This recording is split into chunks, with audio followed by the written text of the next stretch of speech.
Selamat datang di channel kami, Santri PHDS TV. Jangan lupa subscribe, like, dan share. Terima kasih. Assalamualaikum warahmatullahi wabarakatuh. A'udzu billahi minasyaitonir rajim. Bismillahirrahmanirrahim.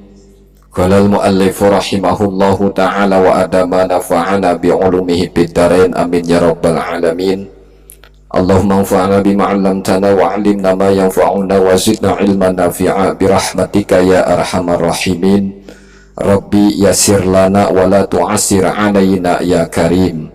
Wa sallallahu ala sayyidina Muhammadin wa ala alihi wa sahbihi wa sallam.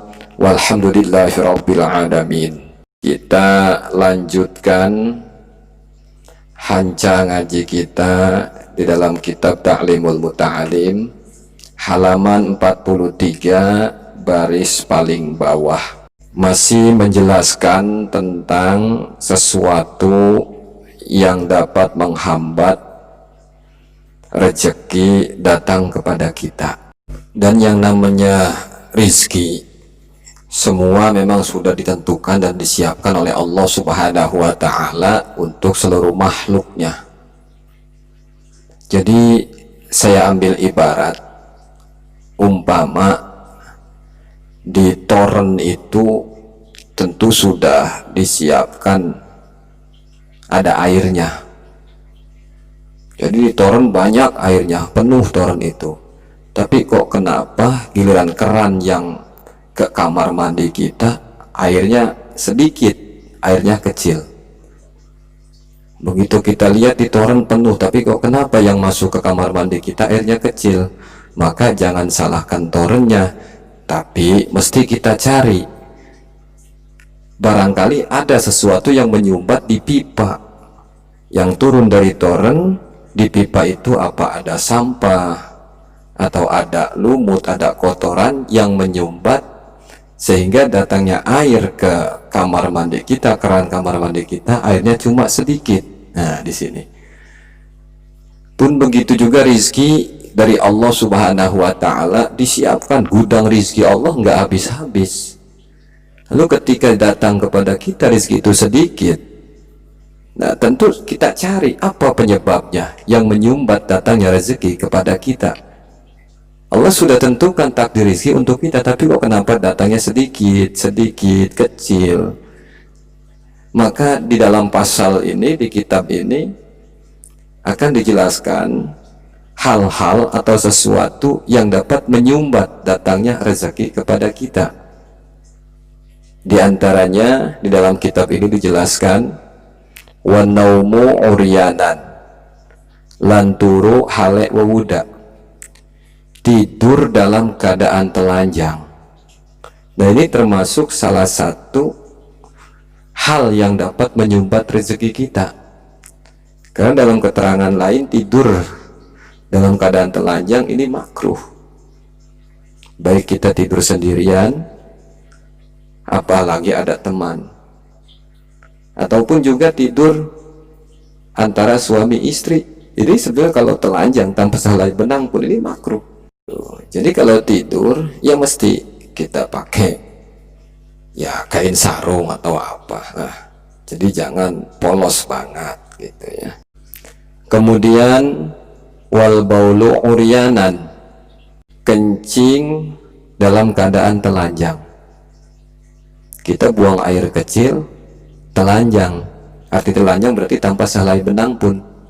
Kalaupun kita mau mandi, kita mau kencing dulu, ya jangan dulu buka-buka semua.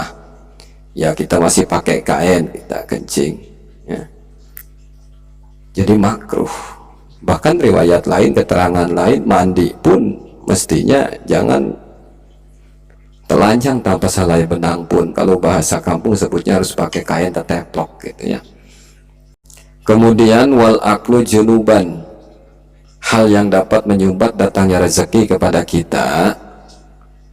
Wal aklu junuban, makan dalam keadaan kita punya junub, punya hadas besar, belum mandi ya terus makan. Nah ini makruh juga, maka pantas jadi menyumbat datangnya rezeki kepada kita. wa muttaqi'an ala janbin, dan makan sambil nyender, ya. Jadi nyender miring, makan sambil senderan miring. Nah ini menghambat datangnya rezeki, jadi malas-malesan makan. Apalagi kata orang tua dulu kan, makan jangan sambil tiduran, ya. Jadi wa muttaqi'an ala janbin itu tidur miring, nyender, bisa duduk tapi sambil miring. Nah ini menghambat datang rezeki. Kata orang tua kan gitu, kalau makan jangan sambil tiduran, nanti punya pasangannya malas. Wa tahawunu bisikotil maidati, kemudian membiarkan sisa makanan berserakan, baik itu makanannya berupa roti atau nasi atau lauk pauk, kita makan banyak berserakan. Nah ini diantepin, dibiarkan saja, nggak dibersihkan. Wa harku qasril basoli wasumi, dan selanjutnya ngebakar kulit bawang merah dan kulit bawang putih. Wa kansul baiti bil mindili, lan nyapu umah kalawan sapu tangan. Nyapu rumah pakai sapu tangan atau pakai kain. Mestinya kan nyapu itu ya pakai penyapu, jadi bukan pakai sapu tangan atau pakai kain, atau nyapu rumah pakai kerudung atau pakai sorban. Nah ini ngewaris fakir, ya. Tersumbatnya rezeki datang kepada kita dan keluarga kita. Wa kansul baiti bil laili, lan nyapu umah bil laili ing dalam waktu bengi. Jadi nggak boleh nyapu di malam hari. Wa tarkul umamati bil baiti, lan ninggalakan sampah ing dalam umah. Jadi membiarkan sampah di dalam rumah. Jadi banyak sampah berserakan, gak disapuin, gak dibersihin. Ini waris fakir, ya. Tersumbatnya rezeki datang kepada kita dan keluarga kita.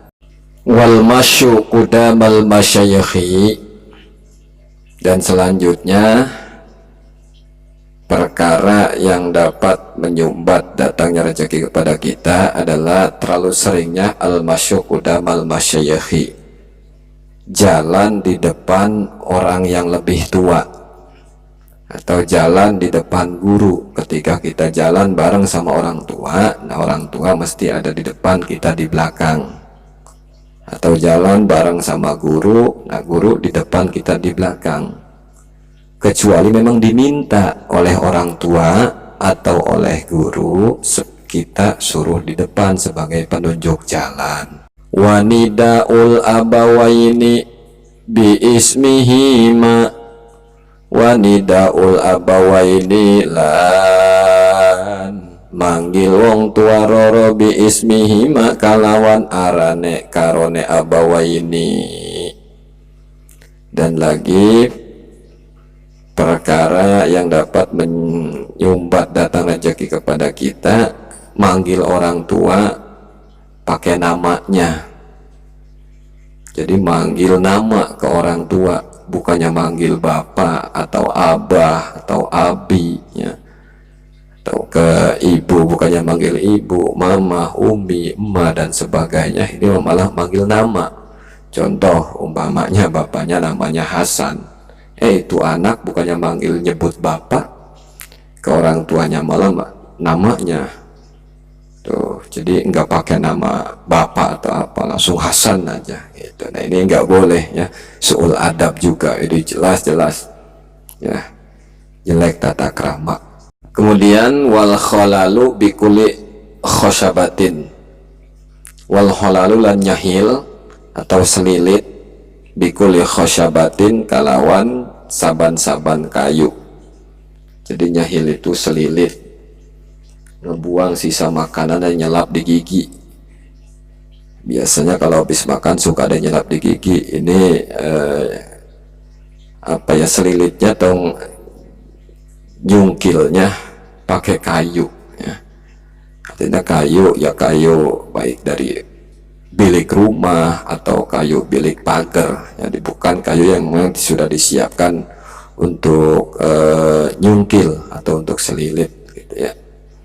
Wa ghuslul yadi bitini watturabi, lan ngumbah tangan kalawan endut watturabi lan lebu. Kemudian mencuci tangan dengan lumpur dan dengan debu. Jadi cuci tangan bukannya pakai air, cuci tangannya pakai lumpur atau pakai debu. Nah, ini ngewaris pakir ya, tersumbatnya rezeki datang kepada kita. Wal julusu wallahu a'lam bissawab. Wassalamualaikum warahmatullahi wabarakatuh.